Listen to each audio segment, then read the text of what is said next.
என் மனசுல உள்ள சோகத்தை யாருக்கிட்டையும் சொல்ல முடியாதுங்கிறதுக்காக கடவுள் எனக்கு கொடுத்த 2 வரம். ஒன்னு தனிமை, இன்னொன்னு கண்ணீர். ஒரு நாள் எல்லாமே மாறிடும் எங்க அம்மா சொன்னாங்க. அது அந்த நாள் தான் நான் நம்பினேன் சார். அந்த நாளும் அப்படிதான் சார் இருந்துச்சு. பொதுவா எனக்கு ஒரு விஷயம் பிடிச்சிருந்தா அதை விட்டு போயிடும் சார். அவ்வளவு துரதிருஷ்டசாலி சார் நான்.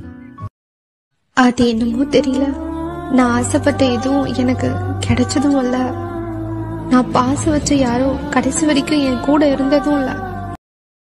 உன்னோட நான் பேசிட்டு இருக்கும் போது என் உணர்வுகளை புரிஞ்சுக்காத நீ பேசாத போது நான் தனியா அழுது துடிக்கிற வழியை மட்டும் புரிஞ்சுக்கவா போற. உண்மையா நேசிக்கிற இதயத்துல எப்பவுமே ஒரு பயம் ஓடிக்கிட்டே இருக்கல. அது ஏன் தெரியுமா? அந்த உண்மையான உறவு தன்னை விட்டு போயிடக்கூடாதுன்றதுக்காக. ரொம்ப கஷ்டமா தான் இருக்கு. நான் என்ன தப்பு பண்றேன்னே தெரியல. ஆனா எல்லாரும் என்ன முட்டாளாக்கிடுறாங்க.